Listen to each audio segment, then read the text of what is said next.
That shouldn't change much of anything. You should still be a dynamic passer. A lot of it's probably because he can't gyrate his core because of his freaking shoulder and stuff. Oh, well, I'm going to say Browns win. We are actually favored to win by 3. I think the Browns finally get back to the basics this week. They run Chubb, and I think he's the reason why we win this game.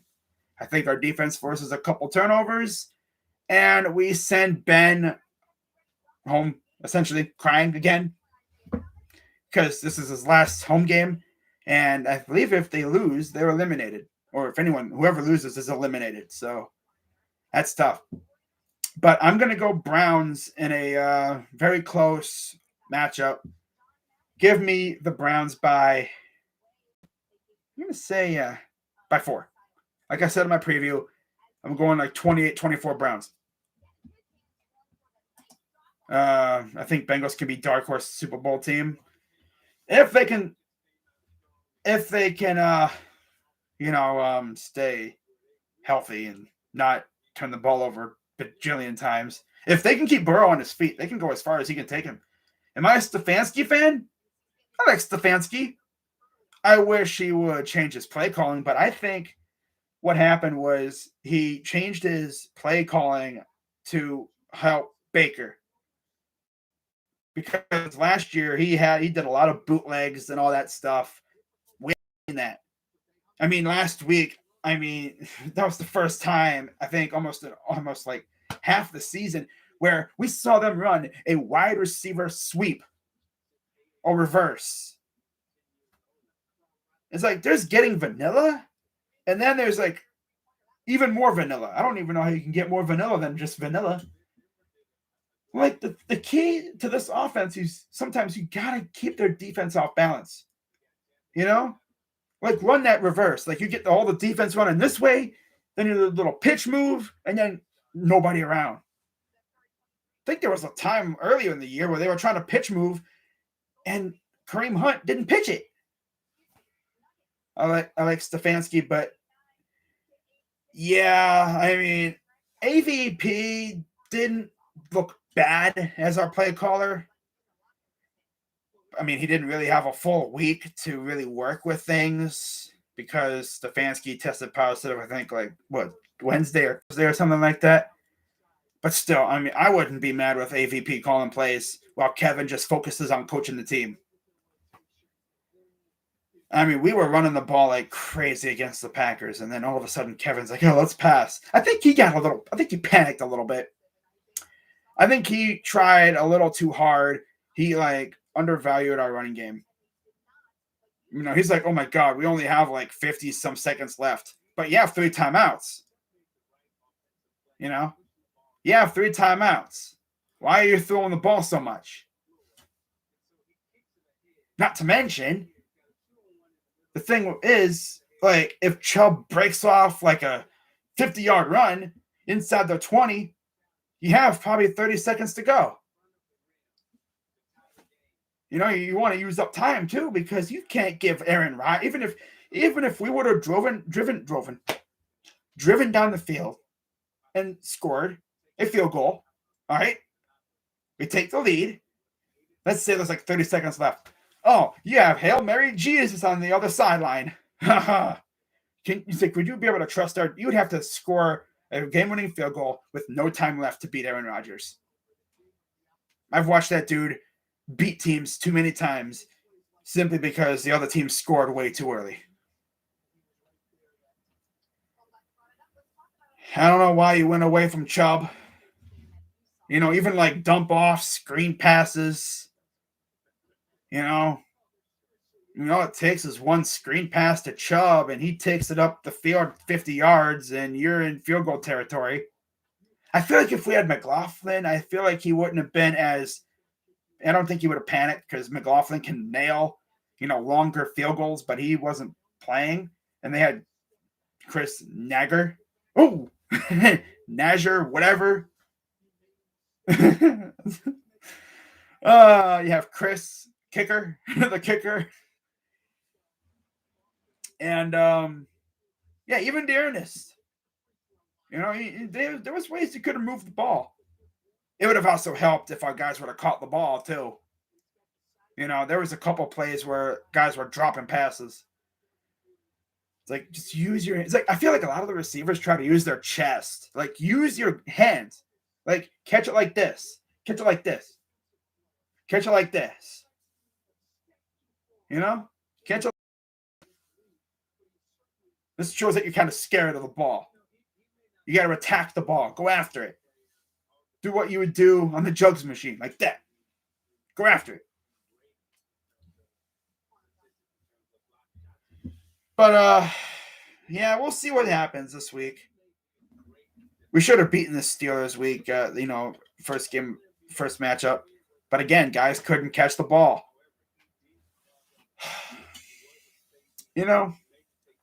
I can't wait for the draft and free agency because I want to see what this team does.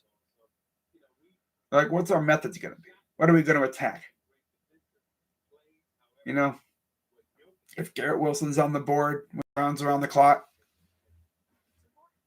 and we take him, I'm buying his jersey, bro. Like, that's the way it's going to be. I mean, I've been manifesting him to the all year long.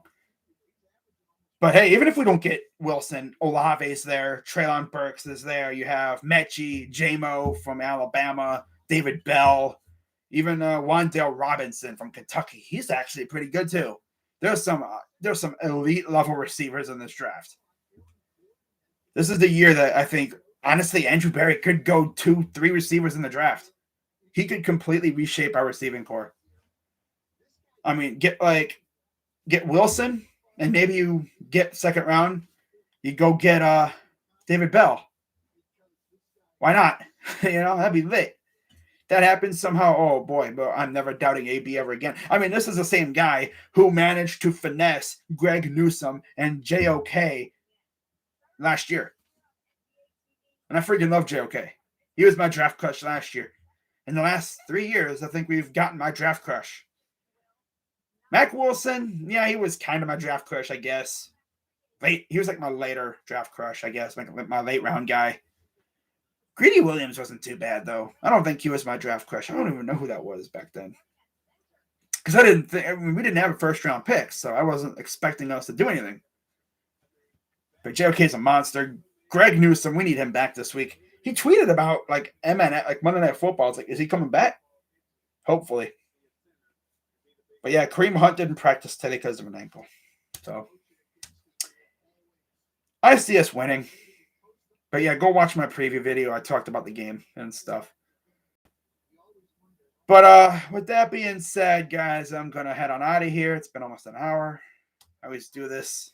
Oh, I'm going to spend a little time. I'm going to get through these picks as quickly as possible. And I wind up blabbering on and almost going an hour. I know. I love JOK. I love that pick. Kid is an absolute monster. Dude's flying all over the field making plays. I'm just waiting for that one time where he times it perfectly and he gets like an interception or something.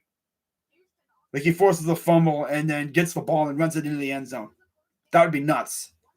But yeah, I got a JOK jersey. Yeah, I wore it for the Saturday game. Yeah, that was tough. But hopefully our defense will be primarily healthy this week.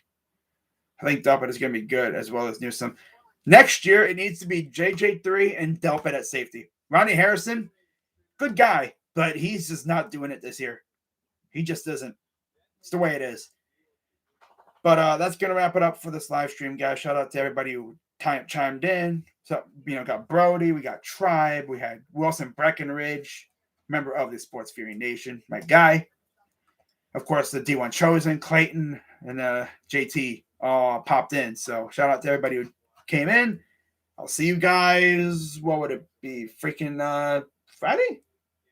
Friday night for Hawks and Cavs. All right. So with that being said, and then of course Saturday for Ohio State and Utah. That'll be a good game. So yeah, I'm Crazy Dog. Let's go Browns, Buckeyes, Cavs, Blue Jackets whenever they get back, and Guardians because they're still around. It's just they're in a lockout. But yeah, I'm out. Have a good night, everybody.